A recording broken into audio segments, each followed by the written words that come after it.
श्री शिवाय नमस्तुभ्यम। आज बारी है 28वें अध्याय की। आइए आज का अध्याय आरंभ करते हैं।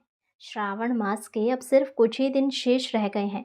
यदि इन कथाओं को आप आखिर के 3-4 दिन भी सुन लेते हैं तो भगवान शिव की असीम कृपा प्राप्त करते हैं। सनत कुमार ने भगवान शिव की अद्भुत कथाओं को सुनकर पुनः हाथ जोड़कर कहा, हे प्रभु, आपकी कथाएं मन को शांति और ज्ञान प्रदान करती है।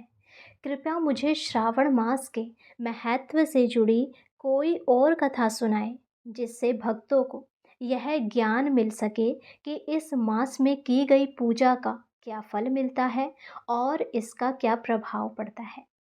भगवान शिव ने सनत कुमार के भक्ति भाव से भरे प्रश्न पर मुस्कुराते हुए कहा, हे सनत कुमार, सुनो, मैं तुम्हें एक ऐसी कथा सुनाता हूँ जो श्रावण मास में सत्कर्म और भक्ति के महान फल को दर्शाती है।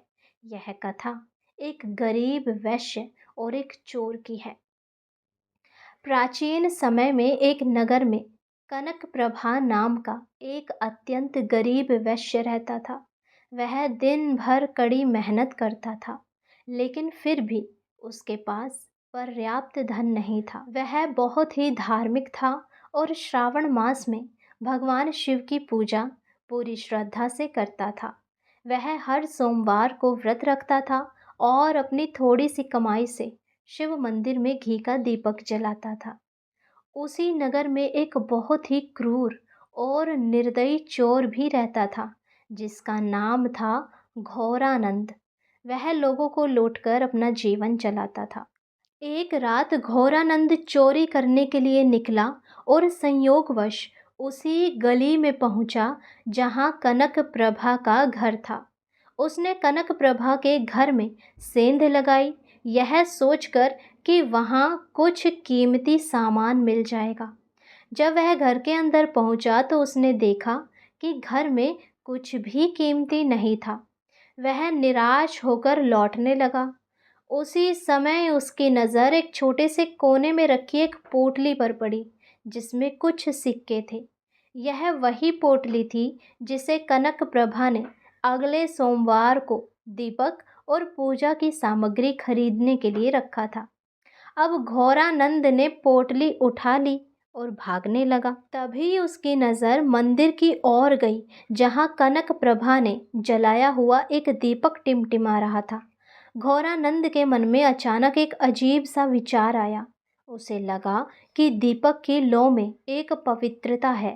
वह सोचता रहा कि यह दीपक क्यों जल रहा है, कौन इसे जलाता है।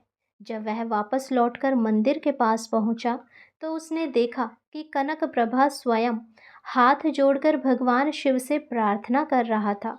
उसकी आंखें नम थी, क्योंकि वह जानता था कि उसकी पूजा के लिए रखे गए पैसे चोरी हो गए हैं। घोरानंद ने छिपकर यह सब देखा था और उसका हृदय पिघल गया।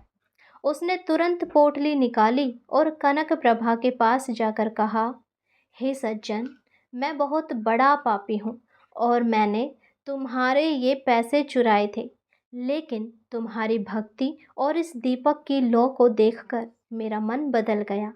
मैं तुम्हें ये पैसे वापस करता हूँ और आज से ही मैं चोरी करना छोड़ता हूँ। घोरानंद की बात सुनकर कनक प्रभा ने उसे गले लगाया और कहा, हे भाई, भगवान शिव की कृपा से तुम्हारा हृदय परिवर्तन हुआ है। आज तुमने चोरी छोड़कर सबसे बड़ा पुण्य कमाया है। कथा पूरी करते हुए भगवान शिव ने सनत कुमार से कहा, हे सनत कुमार, देखो, श्रावण मास की भक्ति का कितना गहरा प्रभाव होता है। कनक प्रभा की सच्ची श्रद्धा और उसके जलाए हुए एक छोटे से दीपक ने एक पापी के हृदय को भी शुद्ध कर दिया। इस मास में किया गया छोटा सा पुण्य भी बड़े से बड़े पापों का सर्वनाश करता है। यदि आपको ये कथा पसंद आई हो तो चैनल को सब्सक्राइब करें, वीडियो को लाइक करें और अपने सभी भाई बंधुओं को ये कथाएं शेयर करें, ताकि हर कोई श्रावण मास में इन कथाओं को सुनकर शिव भक्ति प्राप्त कर सके।